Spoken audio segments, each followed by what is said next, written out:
Chapter 7. Here we go again. Cal's point of view. The next day was already filled with unexpected surprises. Kaya contacted me to report that a friend of hers would meet us halfway in the forest to talk. She had a hunch someone was figuring out their hideout. So, as a precaution, we decided it was best we meet only halfway near the caves. "Are you sure we should be in the markets right now?" I replied to Annika.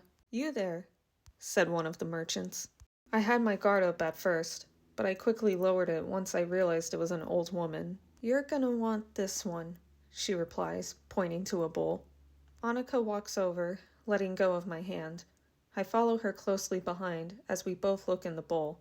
I feel my eyes widen a bit and slowly look around to see if anyone is watching. It was a kyber crystal. Annika pays the old woman and quickly grabs the crystal, tucking it away in her pouch for safekeeping. "Who are you?" says Annika. "Someone who believes in the cause," the old woman responded. Once we left, now making our way into the forest, Annika stopped in her tracks midway. "Do we have to go into the woods?" she began. "We don't have a choice, really. Unless you want to have your drink spiked at the cantina," I reply. "All right, fine.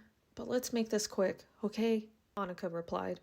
The minute we stepped foot into the forest, I felt a strong energy surge all around. The trees were as tall as the eye can see, and the silence was somewhat peaceful. "You feel that energy?" I asked Annika as we walked. "It's overwhelming," she replied. "Don't think too much. Just let the energy flow through you. Feel its presence from within." I heard Annika take a deep breath and sigh slowly. I could sense her anxieties withering away the more she focused on the sounds of nature. For a moment, I fell into that trance as well. "Kestis, over here." Kaya slowly stepped out alongside another partisan. "This is Rix," she introduced. "He's going to guide us from here." "We don't have much time, so we'll get straight to it," Rix began. "I'm sure Kaya has already mentioned not to enter the caves?" "Yeah, what about them?" Annika replies. "Well, fortunately, that is going to be broken today. There's something we want you to see." "I thought you said it's dangerous," I implied. "Remember when I said the Empire's experimenting?" Kaya replies. "We may have a hunch it's in the caves." "Anything out of the ordinary we should look out for?" I replied. "That's exactly what we're going to be investigating," Kaya replies. "Cal, can I talk to you for a moment? In private?" Annika begins. Kaya and Rix both give us a moment, while I look down at Annika. Annika slowly pulls out a piece of her lightsaber, along with the kyber crystal. "I worked on it while you were asleep this morning," she began. "It's almost done. I just need to add the crystal.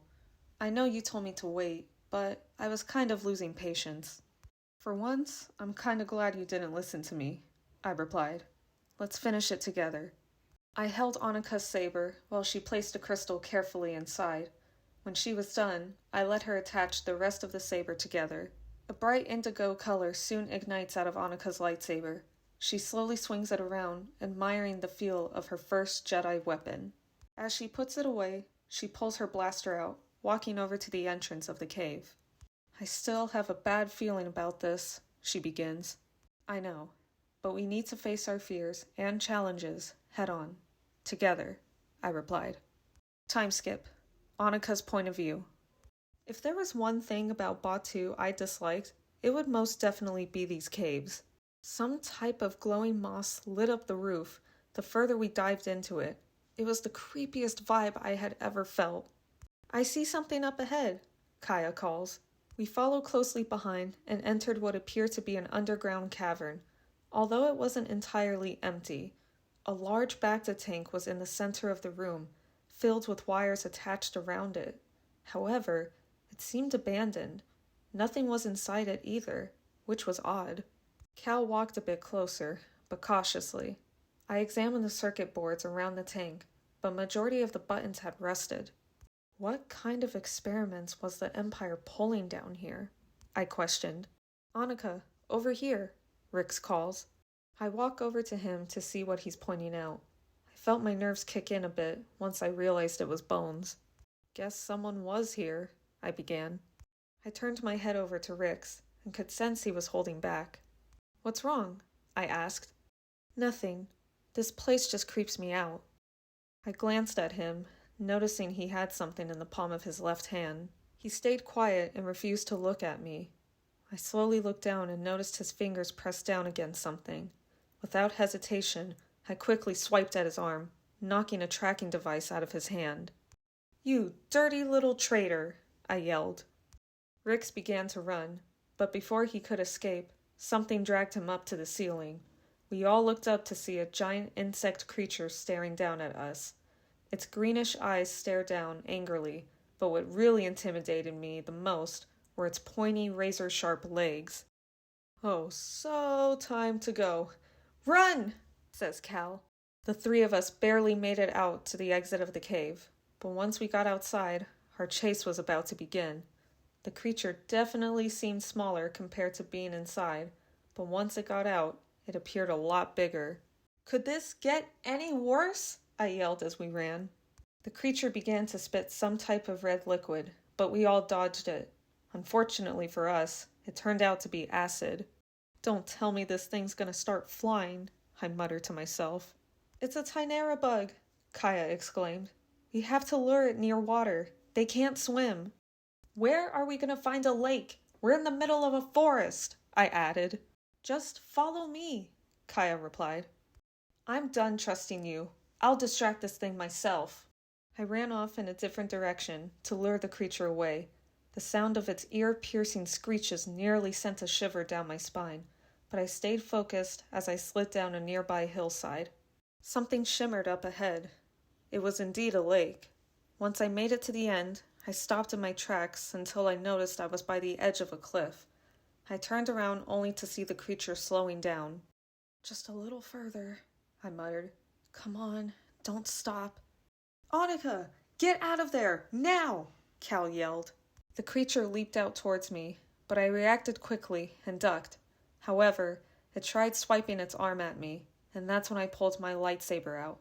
With one swift motion, I successfully sliced its arm off. It shrieked in pain and tried swiping at me again with its other arm, but Cal quickly shot the creature in the eye. It slowly began to back up, falling straight down the cliff. I sighed in relief and put my lightsaber away, but the ground beneath us began to crumble. I nearly fell down myself until Cal grabbed my arm. I quickly kicked my feet against the remaining rocks, while Cal pulled me back up. "That was the dumbest thing you've ever done. Don't you dare do that again." "You would have done the same thing," I reply. "Glad you're okay," Kaya replies, walking over. "I suggest you leave before I knock your lights out," I snap. "I swear, I had no idea Rix was a traitor. I was just as blindsided as you were." "Well, it doesn't matter now, because thanks to you, the Empire will find us," I imply. "Just calm down. I did manage to find something while we were down there. BD1, please show her the scan," Kaya replies. Once BD1 displays the scans, I felt myself calming down a bit. "What are those? Inscriptions?" "Yes. We're gonna need to head back and examine them so we can leave," Kaya replies. I tried arguing again, but I felt something sting on my leg. As I looked down, I noticed one of the spikes from the creature got me. The last thing I heard was Cal shouting various things until my vision became more and more fuzzy. End of Chapter 7.